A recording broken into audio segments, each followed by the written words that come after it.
안녕하세요. 책 읽어주는 재미입니다. 오늘 소개해드릴 책은 류시아 작가님의 하늘 호수로 떠난 여행입니다. 이 책은 지난 10년 동안 10차례에 걸쳐 인도 등지를 여행하면서 체험한 엉뚱하고 기발하고 감동적인 일화들을 모은 책으로서 본문 내용 중 일부 소개해 보도록 하겠습니다. 아름다운 도둑. 여름비가 퍼붓는 날이면 비시누가 생각난다.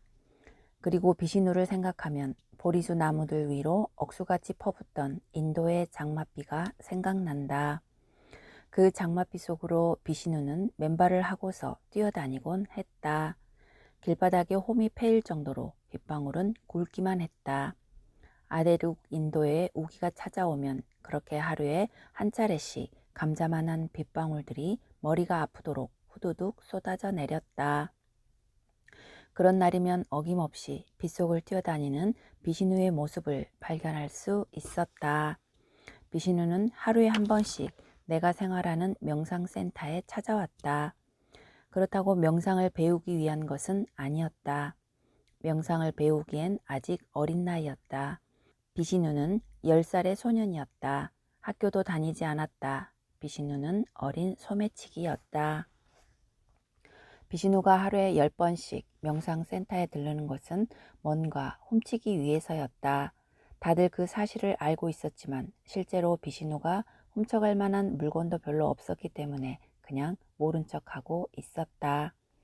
모두가 소박한 생활을 하고 있던 터라 소지품이랄 것도 없었다.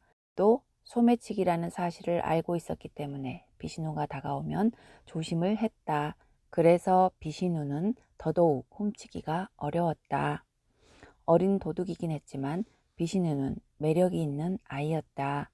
인도 소년답게 눈이 크고 얼굴이 잘생겼으며 집안이 가난하고 출신이 나빠도 자신의 처지를 불평하지 않았다. 그런 비시누가 난 마음에 들었다. 그래서 명상센터의 식당에서 갖고 나온 음식을 비시누와 함께 나눠 먹곤 했다. 오늘 뭐 좀 건진 게 있느냐고 물으면 비시누는 고개를 저으며 이렇게 대답하곤 했다. 오늘은 아무 소득도 없었어요. 하지만 내일은 뭔가 훔칠 수 있을 거예요. 비시누는 언제나 그렇게 희망적이었다. 단 한 번도 내 앞에서 절망한 기색을 보인 적이 없었다. 오늘은 어땠지? 하고 내가 물으면 언제나 한결같은 대답을 했다. 오늘은 아무것도 없었지만 내일은 뭔가 소득이 있을 거예요. 비시누의 그런 뜻밖의 태도는 수피즘, 이슬람 신비주의 학파의 위대한 스승 주나이드의 일화를 생각나게 했다. 주나이드는 늙어서 제자들로부터 당신의 스승은 누구였는가 라는 질문을 받고 자기가 만났던 한 훌륭한 도둑에 대한 이야기를 들려주었다. 어느 날 여행 중에 사막에서 길을 잃은 주나이드는 어떤 도둑과 며칠을 함께 지내게 되었다. 매일 밤 도둑은 주나이드에게 말하곤 했다. 자, 난 물건을 훔치러 갑니다. 당신은 여기서 쉬면서 날 위해 기도해 주시오. 도둑이 돌아오면 주나이드는 이렇게 물었다. 무엇이라도 훔쳤소? 도둑은 말했다. 오늘 밤은 실패했소. 하지만 신의 뜻이 그렇다면 내일 밤 난 또 다시 시도할 것이오. 도둑은 결코 절망하지 않았으며 언제나 희망에 차 있었다. 여러 해를 명상과 사색을 계속했음에도 불구하고 결국에 가서 아무것도 얻은 것이 없을 때면 주나이드는 늘 깊은 절망에 빠져 이 모든 어리석은 짓을 포기하려고 마음먹곤 했었다. 그럴 때면 그 도둑이 하던 말을 떠올리고서 주나이드는 수행을 계속할 수 있었다. 주나이드가 그 도둑을 스승으로 삼았듯이 나 역시 어린 비시누에게서 배울 것이 있었다. 아무 소득이 없는 상태에서도 변함없이 희망을 간직하기란 쉬운 일이 아니다. 비시누는 소매치기를 할지언정 다른 인도 소년들처럼 구걸 행위는 하지 않았다. 자존심을 잃지 않는 아이였다. 또한 비 오는 날이면 맨발을 하고서 보리수 나무들 사이로 난 신장로를 뛰어가곤 했다. 굵은 빗줄기 속에서 퍼지는 비시누의 웃음소리는 삶의 희망 그 자체였다. 그러나 아무리 그렇다 해도 난 비시누가 소매치기인 것이 마음에 걸렸다. 그 총명한 머리와 희망적인 태도로 공부를 하거나 뭔가 다른 일을 하면 훌륭한 인간이 될 수 있을 것만 같았다. 그래서 나는 비신우의 좋은 자가 되어주기로 결심했다. 어느 날 나는 비신우를 불러 앉혀놓고 진지하게 말했다. 비신우, 너도 이젠 내 인생을 생각해야지. 내 이름만 해도 인도 최고의 신에게서 따온 이름이잖아. 그런 훌륭한 이름을 가진 내가 좀도둑으로 세월을 보내는 건 옳지 않아. 비신우는 조용히 내 말에 귀를 기울였다. 나는 또 말했다.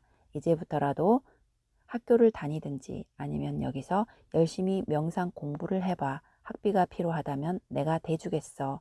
난 내가 도둑질을 그만두고 좀 더 가치 있는 인생을 살길 바래.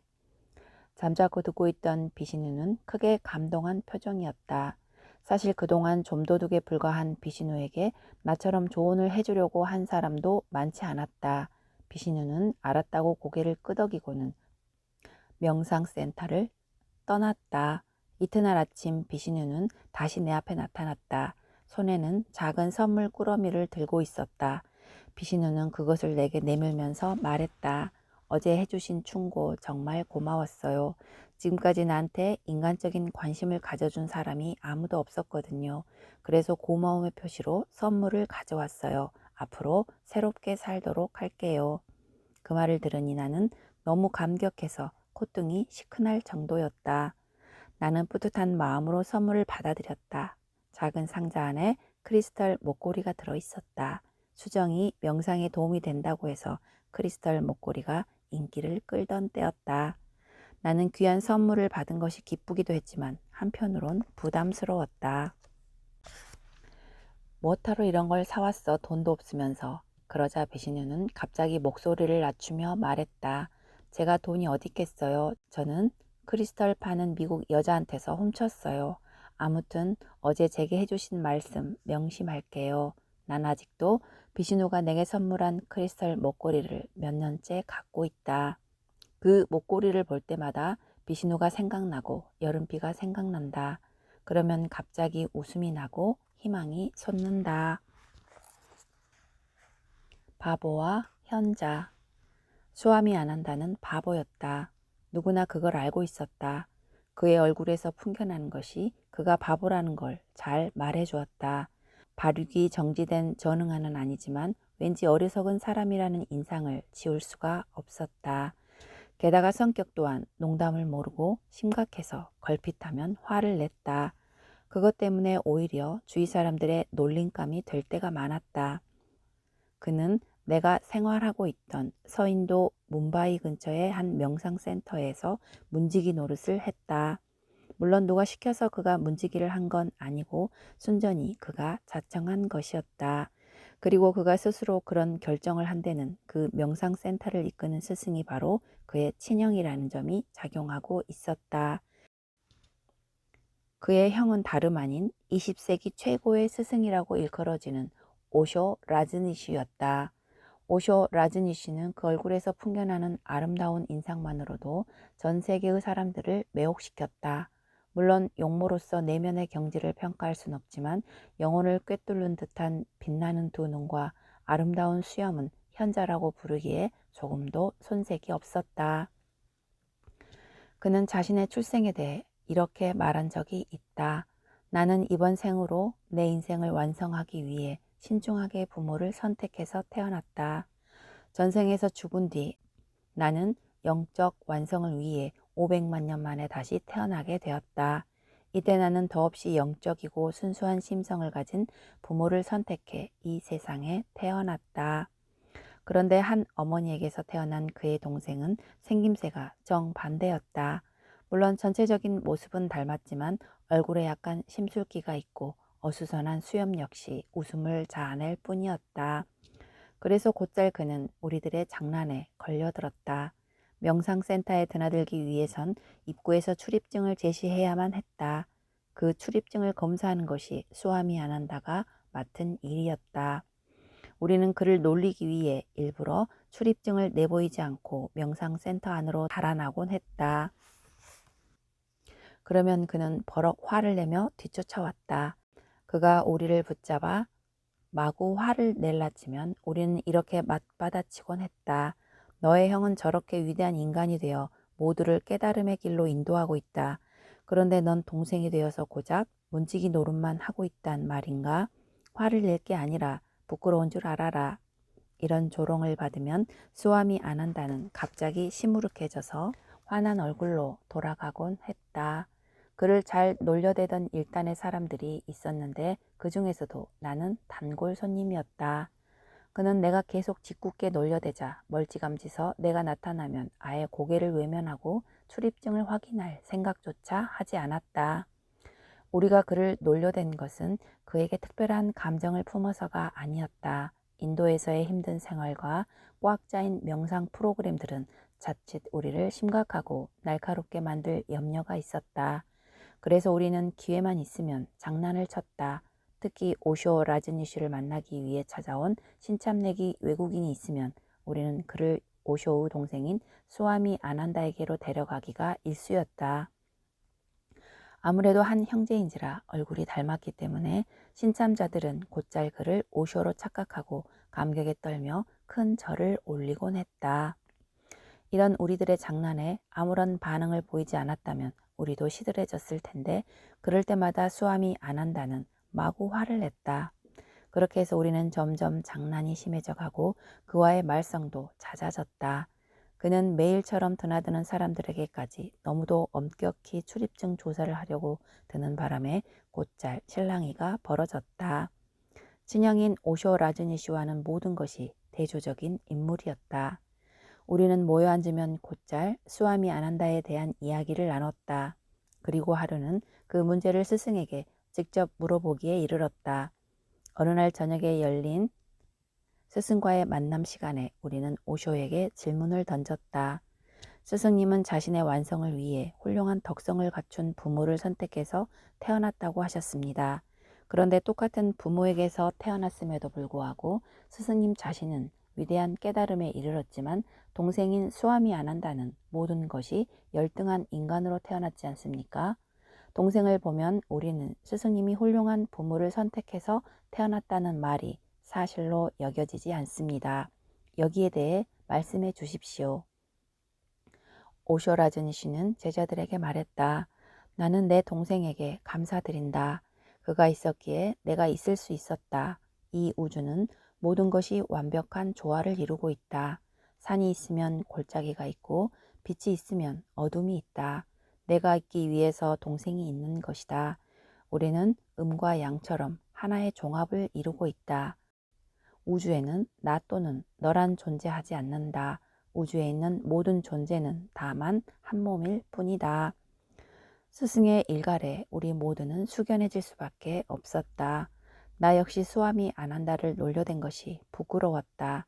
그것을 계기로 우리의 장난은 좀 수그러들었지만 그 이후에도 수아미 아난다는 계속 명상센터의 문지기를 자청했다. 비가 오는 날이면 우산을 쓰고 앉아서 출입증을 조사했다. 수염을 여전히 길렀으며 허름하긴 하지만 그의 형처럼 털모자를 쓰고 나타나기도 했다. 이른 아침에 가보면 아열대의 축축한 안개 속에 수아미 아난다가 정문을 지키며 홀로 앉아있곤 했다. 가끔 누군가 짓궂게 골라치면 그는 여전히 화를 냈다. 그러나 수아미 아난다가 우리들 누구보다도 세상의 일에 초연해 있음을 보여주는 사건이 일어났다. 바로 오쇼 라즈니쉬가 세상을 떠난 것이다. 오쇼의 갑작스런 죽음은 우리들 모두에게 큰 슬픔과 충격으로 다가왔다. 스승과의 이별에 대한 슬픔도 컸지만 우리가 소중히 여기는 명상센터의 장래가 걱정이었다. 스승이 없다면 명상센터 역시 지속되기가 어려울 뿐더러 자칫하면 하나의 단체로 전락할 염려가 있었다. 그런 사례를 우리는 너무도 많이 봐왔기 때문이다. 벌써부터 다른 명상센터로 떠나는 사람들까지 감지될 정도였다. 그런 우리의 염려와는 달리 수아미 아난다는 여전히 정문의 문지기를 고수했다. 그는 조금도 달라진 것이 없었다. 비가 오면 전처럼 우산을 쓰고 앉아 있었고 안개 속에서도 늘 그의 모습을 확인할 수 있었다. 어느 날 우리들 중 누군가가 그에게 물었다. 당신은 형이 죽었는데 이 명상센터의 앞날이 걱정되지 않는가? 다들 앞으로의 일을 염려하고 있고 슬픔에 잠겨 있다. 그런데 당신은 왜 아무렇지도 않은가? 그러자 수아미 아난다는 대답했다. 내가 왜 걱정을 해야 하는가? 이 명상센터는 내 소유가 아니다. 그런데 왜 내가 내 소유가 아닌 것을 놓고 미래를 염려해야 한단 말인가? 더구나 스승은 우리에게 미래가 아니라 현재에 살라고 가르쳤지 않은가? 그의 이 말은 우리 모두에게 큰 깨우침을 주었다. 이 세상에 진정으로 우리의 것이란 없음을 배우기 위해 우리는 명상센터에 오지 않았던가? 미래에 살기보다는 지금 여기에 살기 위해 온갖 명상 프로그램에 참가하지 않았던가? 다들 어리석은 사람으로 여겼던 수아미 아난다는 어느새 진정으로 자신의 것이 무엇인가를 구별하는 능력을 키우고 있었던 것이다. 수아미 아난다의 그 말은 나에게도 큰 지침이 되었다. 상황에 변화가 생기고 내 곁에 머물렀던 것이 떠나갈 때마다, 미래에 대한 불안감이 자리 잡으려고 할 때마다 나는 스승의 어떤 가르침보다도 수아미 아난다의 그 말을 깨우침의 거울로 삼았다.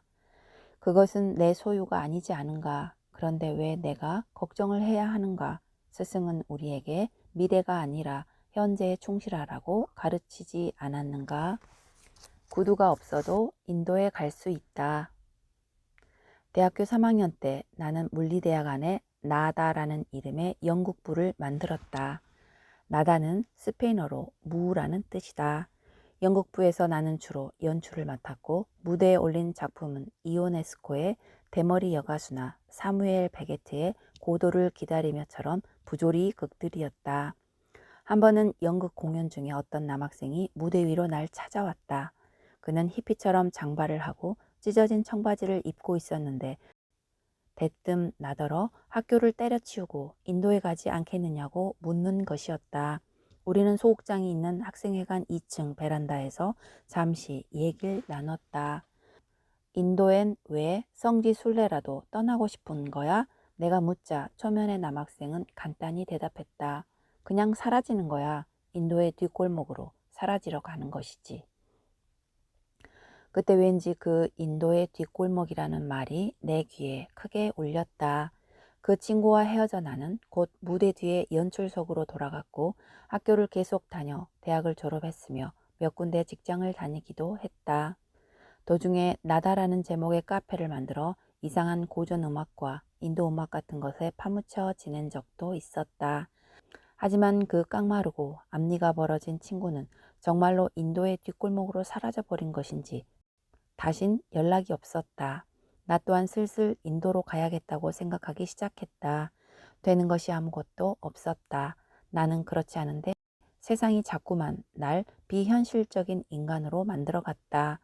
그럴 때마다 나는 올해엔 반드시 인도로 사라지는 거야. 뒷골목으로 말야 하고 중얼거리곤 했다. 그러나 난 떠나지 않았다. 자꾸만 미뤘다. 이 지구의 동식물들 중에서 미루는 것을 발명한 것은 인간뿐이다. 어떤 나무도 동물도 미루지 않는다. 인간만이 미룬다. 그러던 어느 날 나는 한편의 충격적인 영화를 보게 되었다. 영화의 줄거리는 간단했다. 폴란드의 한 유태인 마을에 신앙심이 강한 사람들이 살고 있었다. 그들은 열심히 일했고 자식을 키웠으며 가족들을 돌봤다. 그런데 그들 각자에게는 한 가지 공통된 소망이 있었다. 그것은 죽기 전에 성지순례를 한번 다녀오는 것이었다. 그들은 모여 앉으면 입버릇처럼 말했다. 올해는 꼭 성지순례를 다녀와야지. 더 나이 먹기 전에 다녀와야겠어. 그러면서 그들 각자는 또 이렇게 말했다. 이번엔 우리 집 소가 새끼를 낳으면 꼭 가야지. 소가 배가 잔뜩 불러갖고 있으니 떠날 수가 있어야지. 난 신고 갈 구두가 없단 말이야. 구두만 사면 더 이상 미루지 않고 꼭 가겠어. 또 다른 사람은 말했다. 난 성지순례를 가면서 그냥 갈 순 없어. 멋진 노래를 부르면서 가야지. 그런데 내 기타가 줄이 끊어졌단 말이야. 기타 줄만 갈면 떠나야지. 이렇게 이유를 대면서 마을 사람들은 아무도 성지순례를 떠나지 않았다. 그리고 얼마 후 독일군이 마을에 쳐들어왔다. 마을의 유태인들은 모두 집단 수용소로 끌려가야만 했다.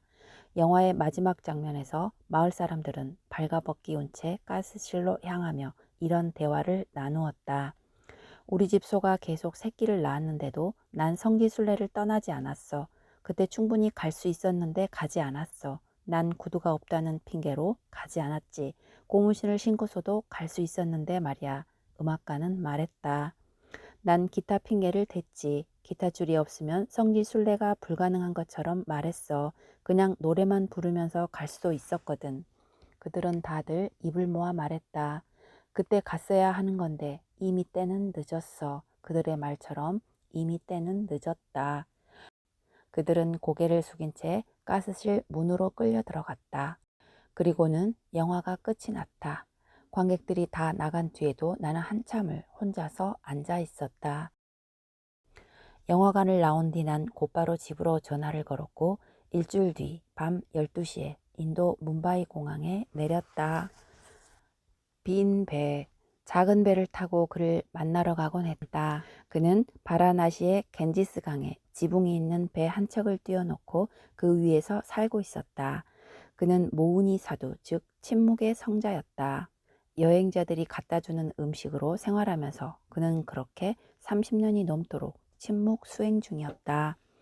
배를 노저 그 배로 가면 일렁이는 물결 위에 긴 머리를 한 그가 앉아 있었다. 그는 말없이 내 눈을 바라보았다. 고요한 시선이 내 영혼 구석구석 파고들어서 어떤 때는 똑바로 그를 쳐다보고 앉아있기가 어려웠다.